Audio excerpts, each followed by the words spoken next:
Bonsoir à toutes, bonsoir à tous. Bienvenue à nouveau dans ce rendez-vous lecture du Grenier de Toulouse raconte. Nous allons continuer avec le 6e épisode et avant-dernier épisode de Monsieur Ibrahim et les fleurs du Coran. Alors, où nous en sommes? Eh bien, Moïse, Momo, un petit garçon de 13 ans, voilà, il a été abandonné par sa mère à la naissance, puis son père vient de se suicider. Ah oui, c'est la grande rigolade, hein. Mais il s'est lié d'amitié depuis plusieurs années avec Monsieur Ibrahim, l'arabe du quartier, l'épicier, comme il dit.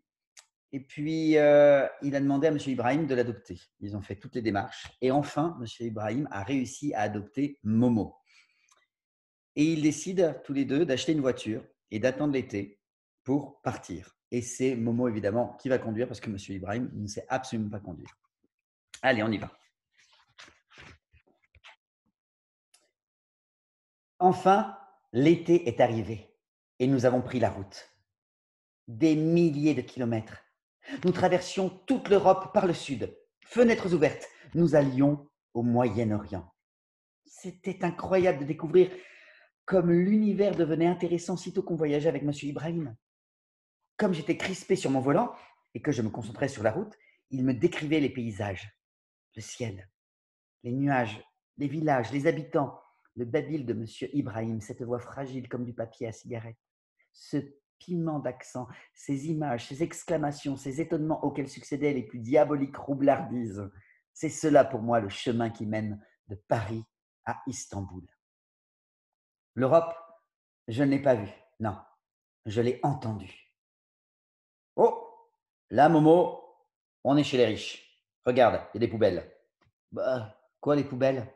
Lorsque tu veux savoir si tu es dans un endroit riche ou pauvre, tu regardes les poubelles. Si tu vois ni ordures ni poubelles, c'est très riche. Si tu vois des poubelles et pas d'ordures, c'est riche. Si tu vois des ordures à côté des poubelles, bon, c'est ni riche ni pauvre. C'est touristique. Si tu vois les ordures sans les poubelles, c'est pauvre. Et si les gens habitent dans les ordures, c'est très, très pauvre. Eh bien, tu vois, ici, c'est riche. Bah, oui, c'est riche. C'est la Suisse.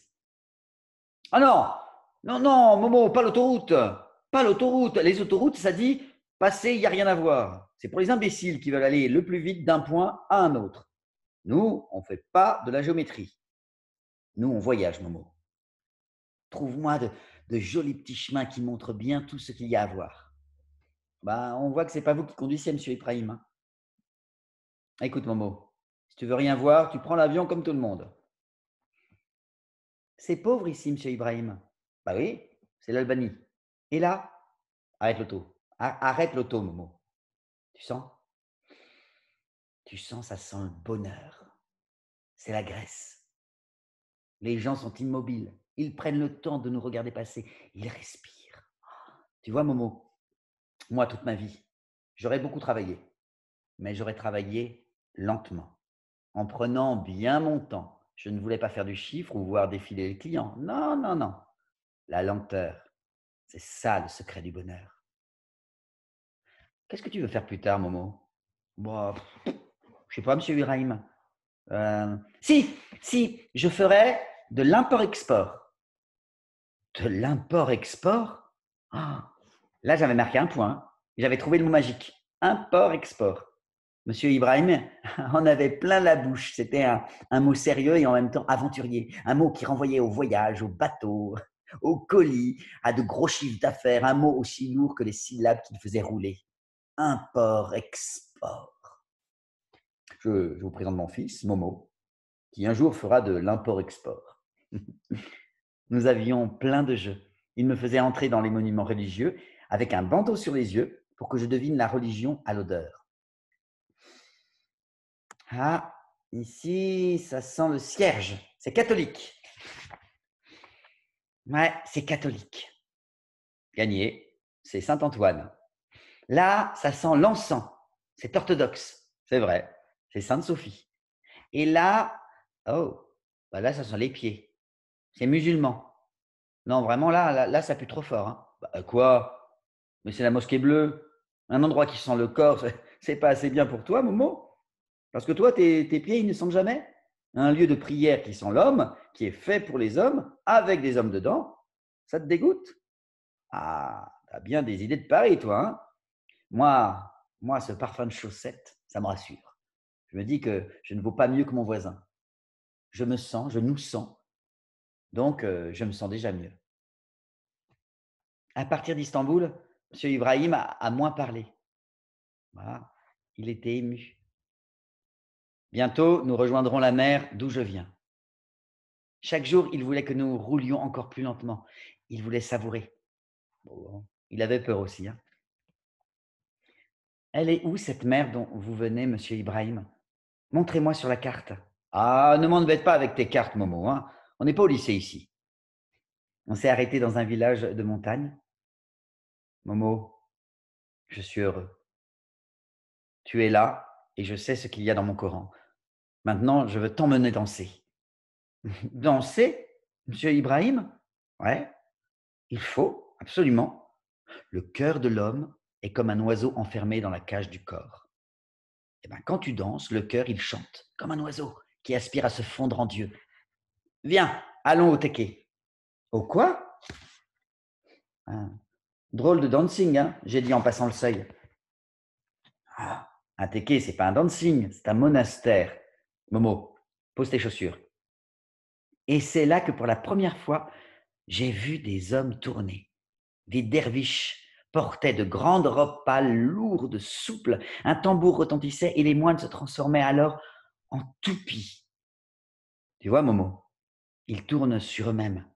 Ils tournent autour de leur cœur, qui est le lieu de la présence de Dieu.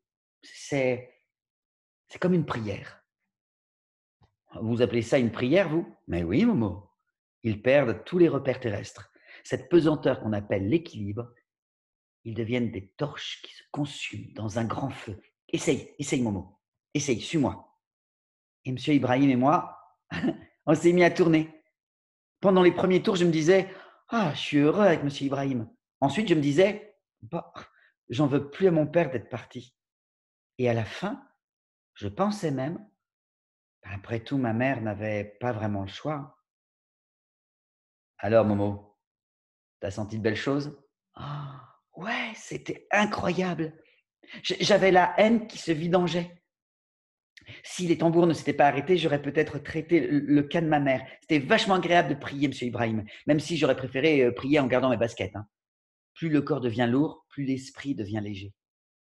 À partir de ce jour-là, on s'arrêtait souvent pour danser dans les tékés qui connaissaient monsieur Ibrahim. Lui, parfois, il ne tournait pas, hein. Il se contentait de prendre un thé en plissant les yeux. Mais moi, je tournais comme un enragé. Non, non. En fait, je tournais pour devenir un peu moins enragé.